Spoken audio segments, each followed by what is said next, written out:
راہب نے جب بھیڑ کو دیکھا تو وجہ معلوم کرنے وہاں پہنچا۔ اسی اثنا میں اس کی نظر نیزہ سواروں پر پڑی۔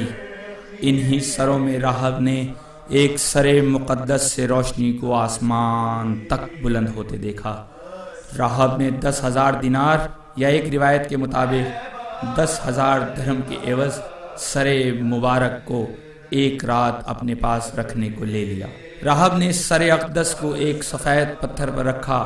سر مبارک سے چند قطرے خون کے اس پتھر پر گرے اور جذب ہو گئے، جو آج بھی نمایاں ہیں، اور جب بھی ذکر سید الشہداء اور ماتمداری برپا ہوتی ہے تو اس پتھر سے خون ابلنا شروع ہو جاتا ہے۔ خون ناحق کا یہ معجزہ آج بھی جاری ہے اور قیامت تک جاری رہے گا، اور اس ویڈیو کیسٹ میں زیارت کرنے والے مومنین اس معجزے کی زیارت سے مستفید ہو سکتے ہیں۔ الغرض راہب نے سر امام حسین علیہ السلام سے گریہ و زاری کرتے ہوئے پوچھا کہ اے نورانی شخصیت، کیا میں آپ کے نام و نسب کے بارے میں جان سکتا ہوں؟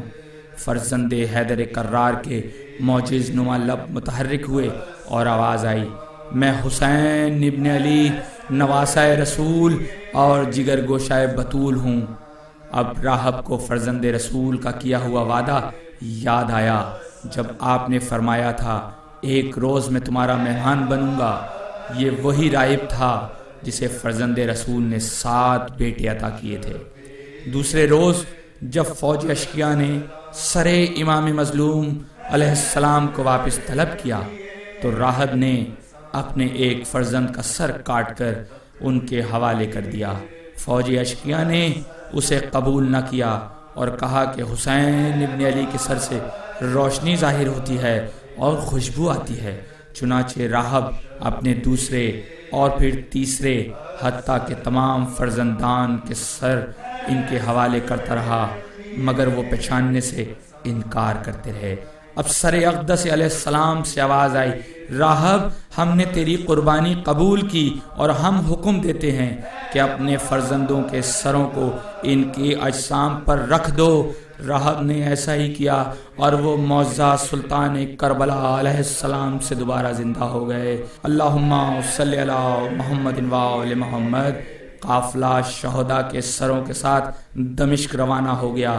333 ہجری میں سیف الدولہ ہمدانی نے حلب کو فتح کیا اور ہمدانی سلطنت کی بنیاد رکھی۔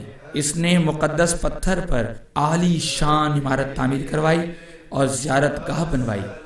سیف الدولہ کی تعمیر اور توسیع زائرین اور مقامی محبین اہل بیت کرتے رہے، اور سلطنت عثمانیہ کے بعد فرانسیسیوں نے حلب پر قبضہ کیا اور زیارت گاہ میں بارود کا ذخیرہ جمع کر دیا اور زائرین پر زیارت کی پابندی لگا دی۔ 1338 ہجری بمطابق 1920 عیسوی میں بارودی ذخیرہ قیامت خیز دھماکے کے ساتھ پھٹ گیا اور عمارت کو بھاری نقصان ہوا، مگر مقدس پتھر کو آنچ تک نہیں آئی۔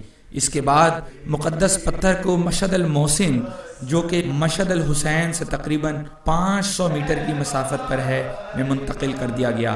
1380 ہجری بمطابق 1960 میں محبین اہل بیت نے مشہد امام حسین علیہ السلام کو اثر نو تعمیر کیا اور مقدس پتھر کو اپنی جگہ پر واپس رکھا اور پتھر کے گرد زری نصب کی۔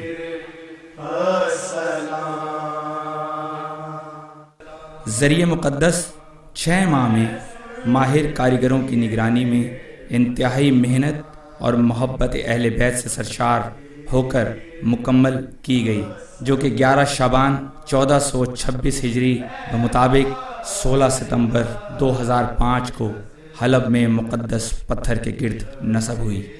ذریعہ قدیم جو مشہد الحسین میں نصب تھی، بحکم سرکار سید الشہداء علیہ السلام از دست شیخ ابراہیم نصر اللہ متولی مشہد الحسین نے امام بارگاہ 12 امام لاہور میں نصب کرنے کے لیے جاروب کش امام بارگاہ سید علی رضا بخاری ابن سید صدا حسین بخاری جلالی قلندری کو بمہ اسناد کے عطا کی گئی، جہاں اس سے پیشتر بھی زری اور تعویذ مطہر جناب ثانی زہرا سیدہ زینب صلوات اللہ علیہا نسب ہے۔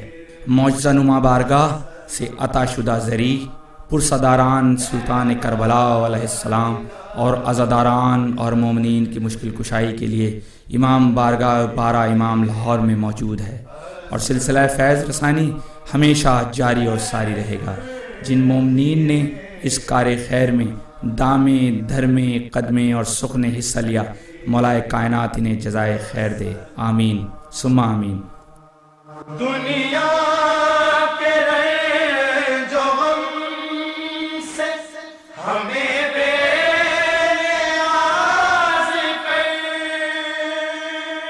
مولا جلیل تو ہے ہمیں سرفراز کر، ہے لینا یہ کسی